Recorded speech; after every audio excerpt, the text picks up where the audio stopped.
What's going on, guys? This is actually a highlight from a premium episode on podbean.com. If you're interested in listening to all of the premium episodes, click the link in the description and sign up for premium membership for just $5 a month. Enjoy.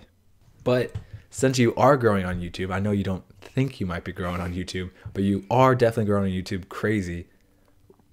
It's all, you're still at that point where you get a lot of positive comments, positive energy, and yet I warned you, I'm like, you're going to get to a point where it's going to shift, because on YouTube, people love to see the little person, and they love it's such an awesome tight-knit community that you start to build. You even just said the little person. Yeah, you're a smaller channel. Yeah. But it's not, I'm a smaller channel compared to other people. But people loved it, and you have such an awesome tight-knit community, no dislikes, no negative comments. And then for whatever reason, there's a moment, I don't know what it is, but there's a moment where it shifts. And all of a sudden people look at you, and now they're not seeing, a nice person they connect with. They're seeing somebody, for whatever reason, provokes an anger inside of them that they're, maybe because they're successful and they reached a certain number of whatever, but you start getting hate, and you're doing the same exact thing that you've always been doing. But now all of a sudden these comments start to pop up. How are you going to react? How are you going to deal once you get to that point where people start to see you, and maybe your success or whatever is going to provoke a jealous rage in people, and you're going to start getting negative comments? I mean, I'm not going to lie. I'm a little worried about that moment. Mm-hmm. And I was before you even brought that up, I was thinking about that myself, because when I'm looking at my comment section and the likes versus dislikes, I know it's really positive. I've never gotten any bad comments on any videos on my Instagram. And I keep thinking to myself, when's it going to come? I'm kind of just waiting for it. And to be honest, I don't think I'm going to handle it very well, just because I'm not someone who likes being in the spotlight. Like, you thrive off of it. Yeah. Your whole life you are performing in front of people, and you've gotten criticism. Like, I haven't. Mm-hmm. And I've purposely not put myself out there. I have not tried out for those teams or played those sports because I didn't want that feedback. So I know that I'm not going to do good at that. So just a warning. You're probably going to have to give me a little support there, but yeah. I think that just being more confident about what I'm producing will make it easier to take that hate and those negative comments. Mm-hmm. I think the more confident I am with myself, and I think that's where you are really strong, and not in a bad way, but you're very confident in what you do, and you know that what you're doing is right, and you're not embarrassed by it. And I think that that's why you can kind of fend off all this hate. Like, you don't even look at it or think twice about it. Mm-hmm. I think you're kind of a quiet person. I mean, about some that. Stuff gets to me, but I definitely think I'm pretty good at brushing off a lot of stuff. Yeah. I think, honestly, one thing that kind of worries me is I feel like it's going to be even harder for me, not even to deal with it, but to not respond to it, because you are not a confrontational person.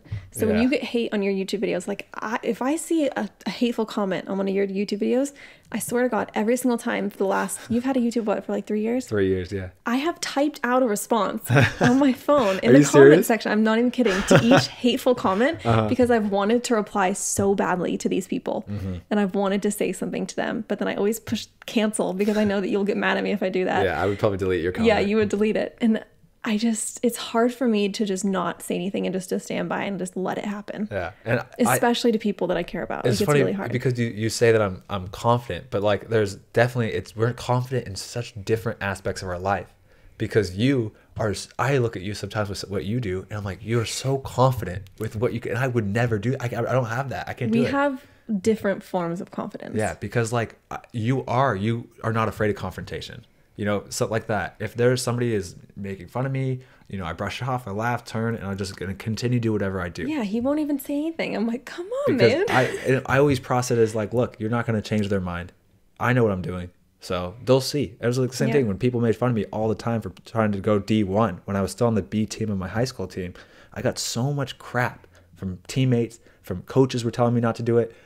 Parents would be like, oh, that's the B team player who thinks he can play D1. My mom was standing behind a parent who said that to another parent, like under her breath. Oh, and did that's she Matt. Say anything? No. See, my family would have been my mom all literally, up in her face. This parent looked at me and literally said, that's the B team player who thinks he can go D1. That's and like, terrible. I got so much stuff like that. And I just constantly was like, we'll see, I'm either going to fail and I won't go D1. And so me arguing with people I'm going to look stupid in the future, or I will go D1 and I'll just remember all the comments, all that stuff. And so it's a win-win. If you fail, then you don't look like an idiot. And if you do and you do succeed, everybody goes, well, that is the B team player that did go D1. Yeah, I think one of the best pieces of advice you ever gave me when there was people doubting me, I guess, was you told me that the best thing you could ever say to someone when they have criticism like that, or they're questioning you, like the best comeback to that is just success. Yeah. And just proving them wrong. So you just sit there in silence, you do what you have to do, you become successful, you succeed, and you prove them wrong. And that's better than any comment you could give them. For sure. But that's so hard. It is hard because it takes a while. The same thing, like nobody's making fun of my YouTube channel for me making stupid YouTube videos anymore. Nobody's making fun of me for trying to go D1 college soccer. No, now people are still making fun of me for trying to go pro, but I've been there. I know I can do it again. And I know that you could reply to all those comments, you know, and say, well, you know what, like blah, blah, blah, blah. Yeah. But you're just like, I'm going to go pro again. And then they're going to shut up and they're not going to say anything else. Yeah. Then those comments, they will look stupid when it happens versus me looking stupid. You know, if I say that and then I get mad and then it doesn't happen.